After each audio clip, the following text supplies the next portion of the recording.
I laughed in my mother's face when she said my stepsister planned my 18th birthday, and it turned into huge drama. Let me provide some background first.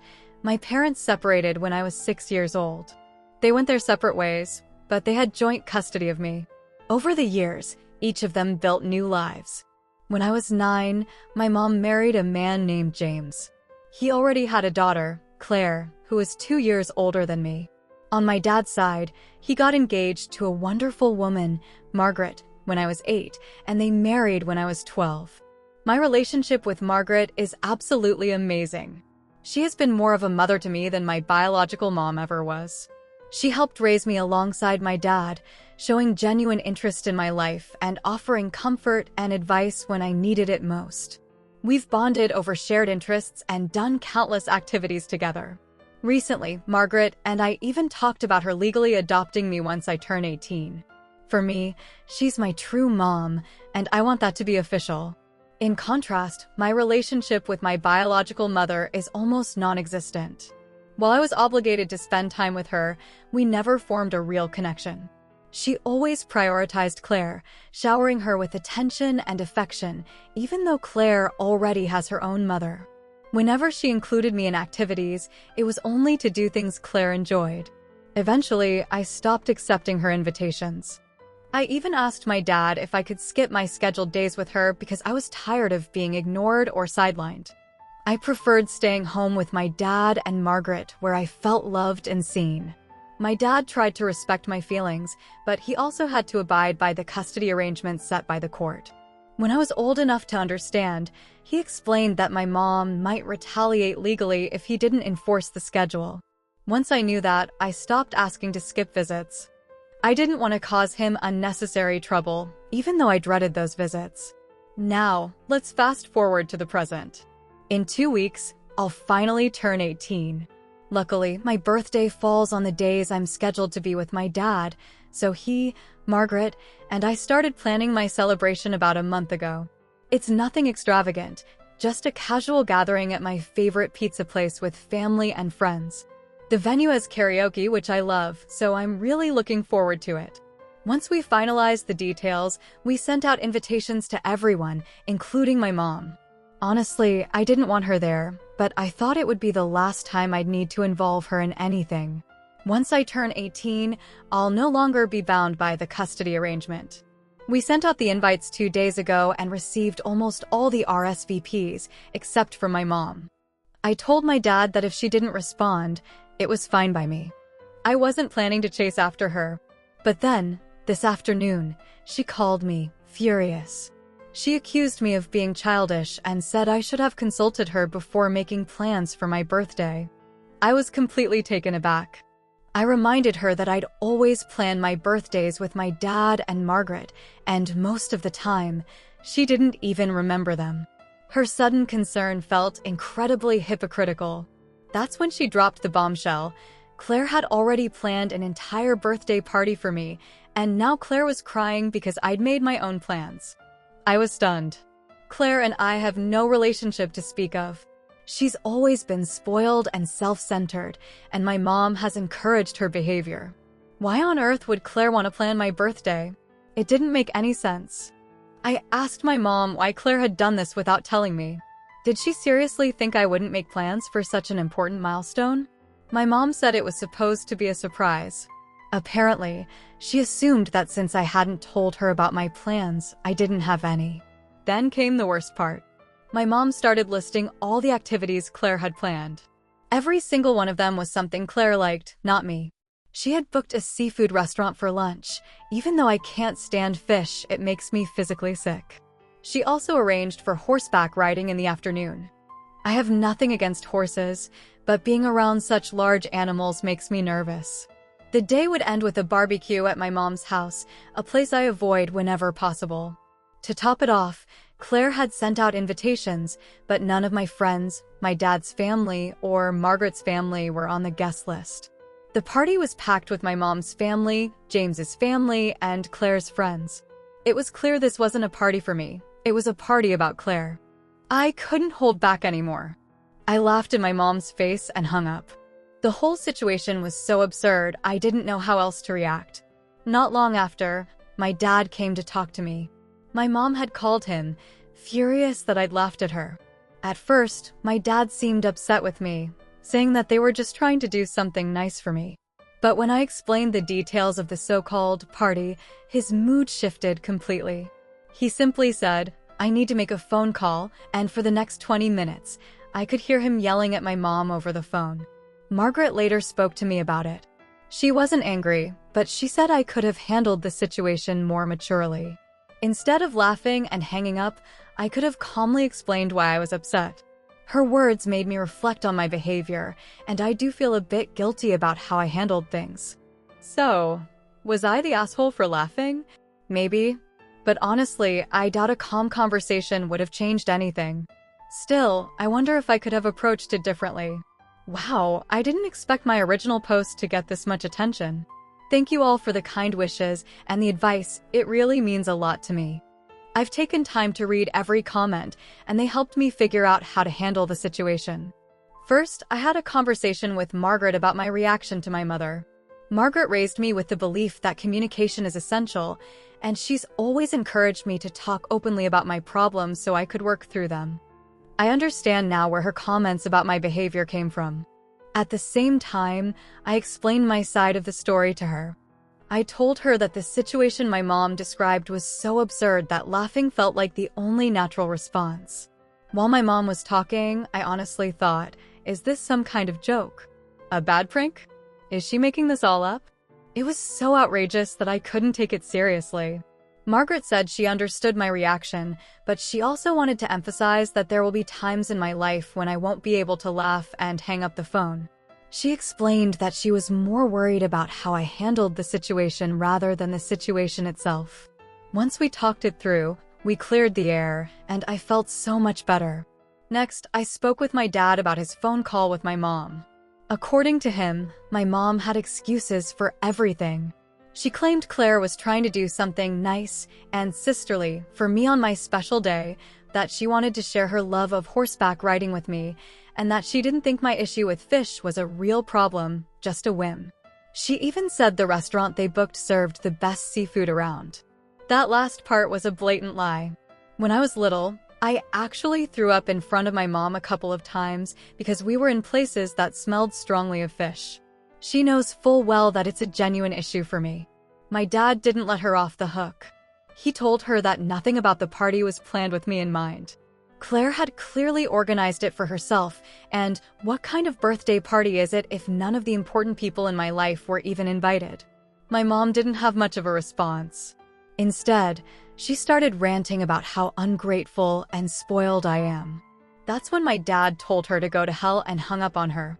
After hearing all this, I decided to follow some of the advice many of you gave me and sent my mom a message. I wanted to be mature about it, so I kept the tone polite and clear.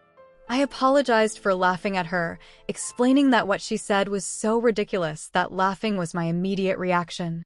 I reminded her that she never made an effort to build a relationship with me and doesn't know me at all. I pointed out that the party Claire planned wasn't for me, it was for herself, and since she and her family seemed so excited about it, they could go ahead and enjoy it without me. I also informed her that her invitation to my pizza party was officially withdrawn. I told her not to bother showing up because her priorities were clear, and now, so were mine. I ended the message by wishing her well with her new family and asking her not to contact me again. She read the message but didn't respond, and honestly, I'm fine with that. If she did respond, I'm sure it would just be more accusations about how ungrateful I am. I know that talking to her would be pointless. She either wouldn't understand or would pretend not to. But writing that message gave me closure.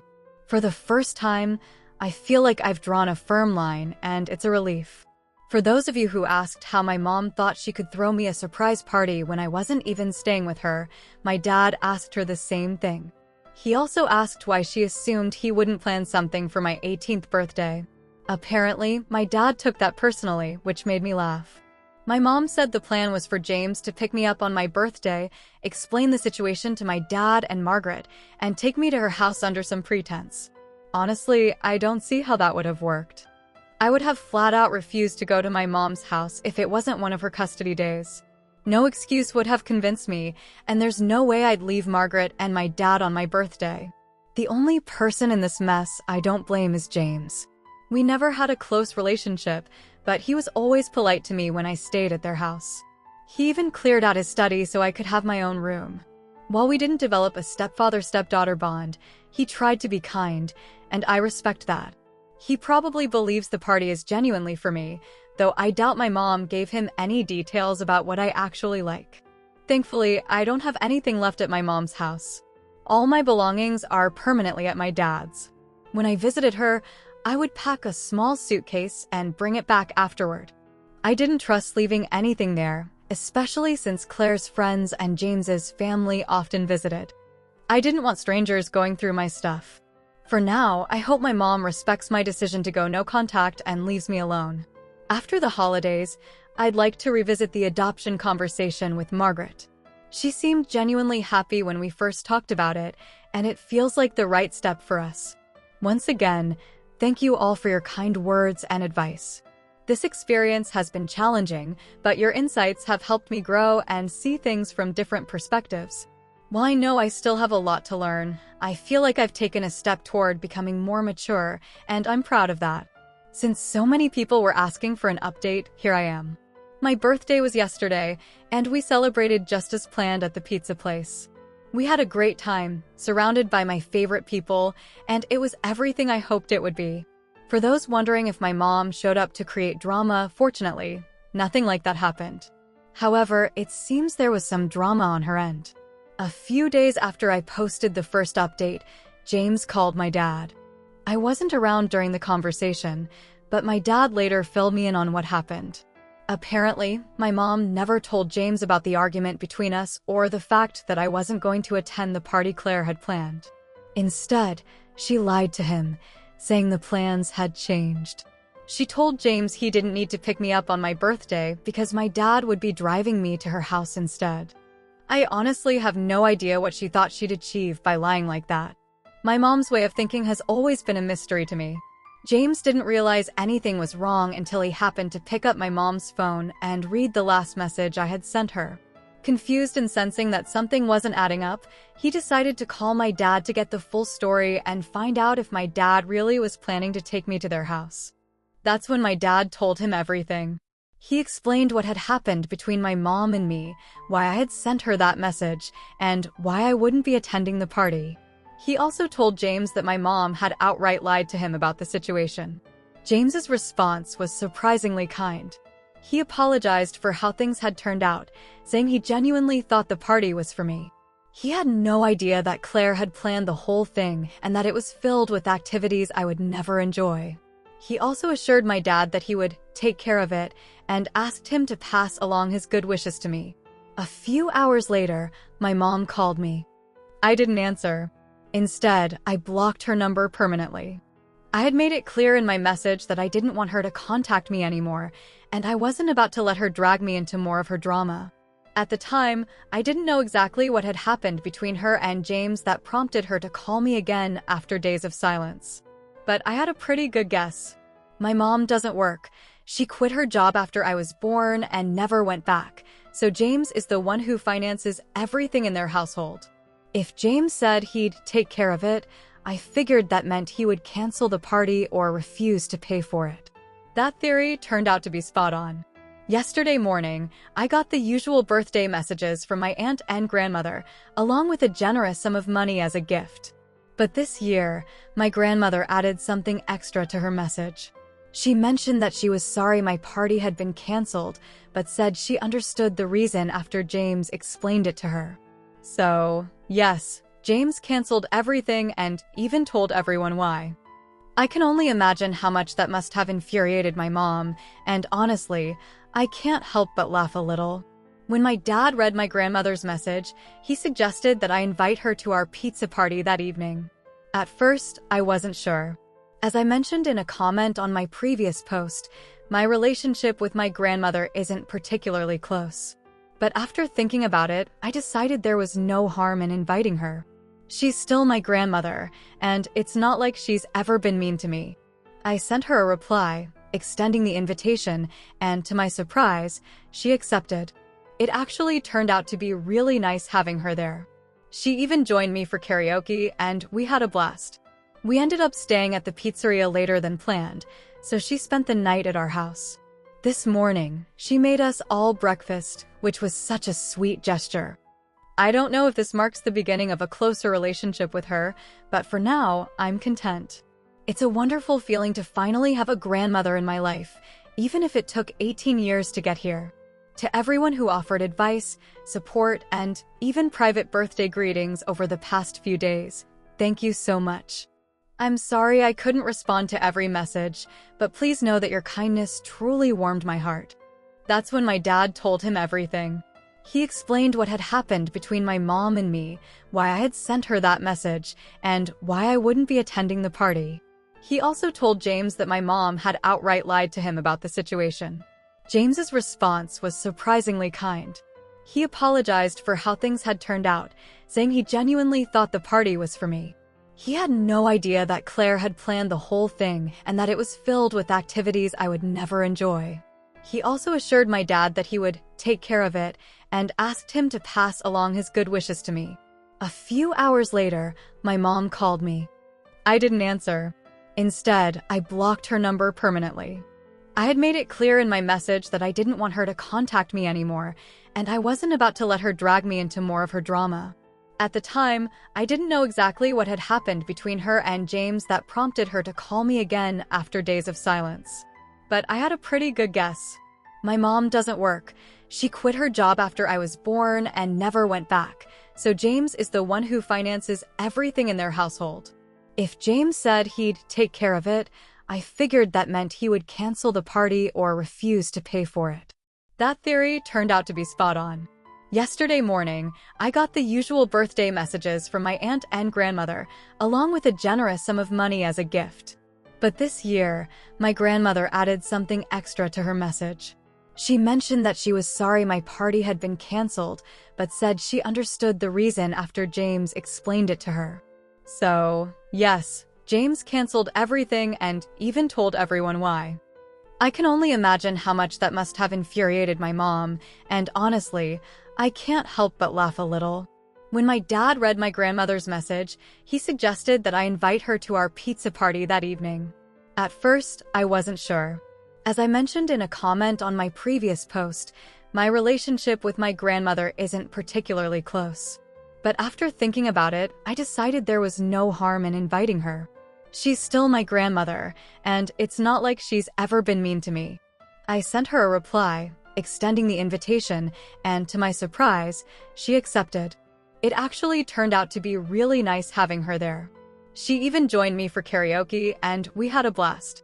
We ended up staying at the pizzeria later than planned, so she spent the night at our house. This morning, she made us all breakfast, which was such a sweet gesture.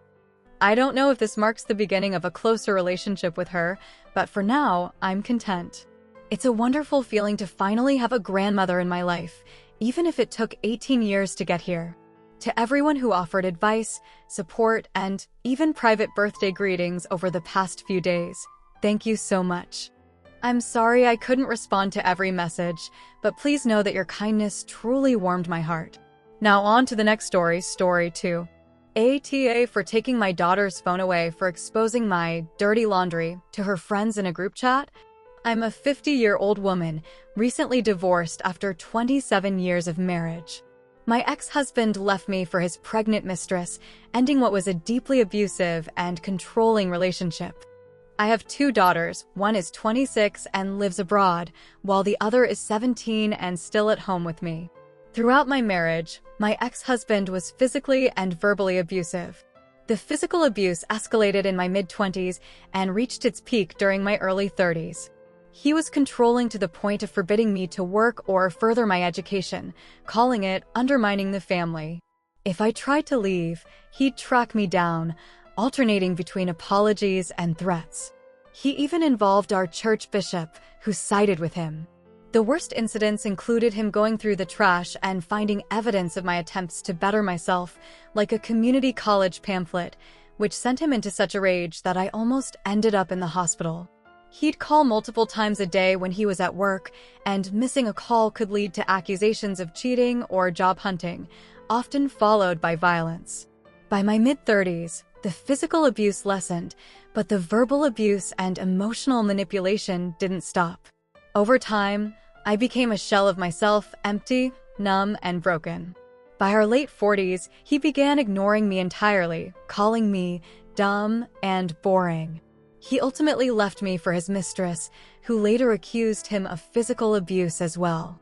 The divorce left me with about $7,000, which isn't much, and I'm now working a $14 per hour part-time job. While I'm grateful to be free, I worry about my future. My health is already declining, and my biggest fear is not having financial security when I'm older. I just want to retire in my 70s with basic food and shelter. A few days ago, I asked my 17-year-old daughter to help me with some retirement planning. She had taken a personal finance elective in school, so I thought she might have insights. Later, while using her phone because mine was dead, I came across a group chat with her friends discussing my situation. She had written things like, "I know my mom is an example of what not to do, but help please." She also described my ex-husband's new marriage and his toxic dynamics with his wife, saying it reminded her of our past. Her friends chimed in, theorizing that her dad thrived on conflict because it made him feel powerful. While they were trying to help her, the way she framed things felt like a betrayal. She reduced my decades of trauma and survival to being what not to do. I felt hurt and disrespected. My daughter knows the full extent of the abuse I endured, yet she didn't seem to understand the toll it took on me. It felt unfair that she would share such personal details of my life with her friends. I told her that airing my dirty laundry in this way was unacceptable and took her phone away for the afternoon, hoping it would make her think twice about how she speaks about me. She was upset and argued that she wasn't trying to disrespect me. She said she's cut her father out of her life because she understands how harmful he was. According to her, she was simply trying to get advice from her friends because she wanted to help me with my financial concerns. She claimed she didn't mean to criticize me personally and didn't realize how hurtful her words would feel. I still feel conflicted. On one hand, I know she's a teenager and might not fully grasp the weight of what she said. On the other hand, I think she should understand by now how hard my life has been and show me more empathy. I've carried the weight of my trauma alone for decades, and seeing her share it so casually cut deep. So, ATA for taking her phone away? I wanted her to realize that sharing personal family struggles with her friends isn't appropriate. At the same time, I'm questioning if I overreacted, given her intentions might not have been malicious. I'm not sure how soon updates are allowed, but after some reflection, I felt it was necessary to share where things stand now. Shortly after I posted my original story and the thread began getting attention, I handed my daughter's phone back and apologized for my reaction. It wasn't a difficult decision. It only takes a moment to admit you're wrong, and I felt that it was the right thing to do. When I gave her the phone, my daughter assured me that she wasn't trying to hurt me or imply that I was boring.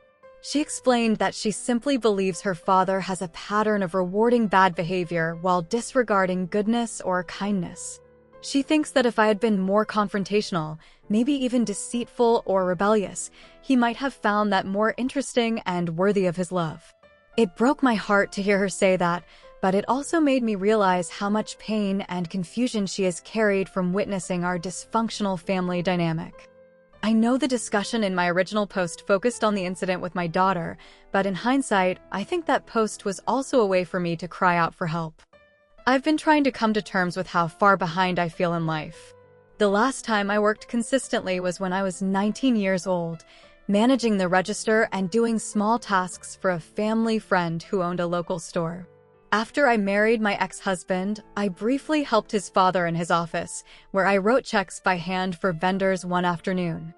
Fast forward to now, when I started job hunting again, I realized how outdated my skills were. I once mentioned my check writing experience to an acquaintance, and the look she gave me was enough to make me feel small. It hit me that I've been left behind in a world that has moved on without me, and that realization has been paralyzing. My church has stepped in a few times to assist. Once, the bishop gave me money to cover about 1/3 of my rent, but in return, I had to do deep cleaning tasks and other odd jobs on short notice. He also required full access to my financial statements and asked probing questions about why my relationship with my ex-husband had deteriorated so much that he filed for divorce. While I'm grateful for the help, I've realized that I want to stand on my own 2 feet.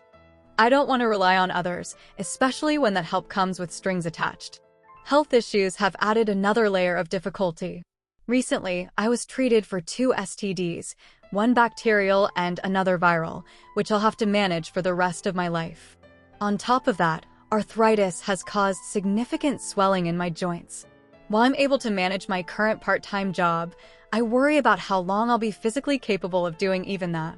Retirement terrifies me. I'm not asking for luxury. I just want to live with dignity, enough food to eat, a roof over my head, and some semblance of independence. I've been researching my options, including any benefits I might be entitled to through my ex-husband's Social Security, but I don't know if that will be enough. My 17-year-old is incredibly worried about me. She sees my struggles and wants me to find some stability, but I know she can only do so much. I've tried to discuss my fears with other women in similar situations, but most of them dismiss my concerns, saying I'm overthinking or being unnecessarily fearful. Despite my worries, I want to believe that there's still hope for me. I'm determined to work hard, even if I have to start at the bottom. I'm willing to put in the effort to transition to a corporate job or a role that doesn't require as much physical labor. I just don't know if that's realistic at my age, with my health challenges and limited experience. That's why I'm turning to this community again. If anyone has suggestions for how to navigate this stage of life, I would be deeply grateful. Whether it's advice on career transitions, financial planning, or even words of encouragement, I'm open to hearing it all. Thank you to everyone who took the time to comment on my previous post. Your kindness and support mean more than I can express. I'm trying not to let fear consume me, but it's hard not to feel lost sometimes. I just hope that with determination and a little guidance, I can carve out a stable and dignified future for myself.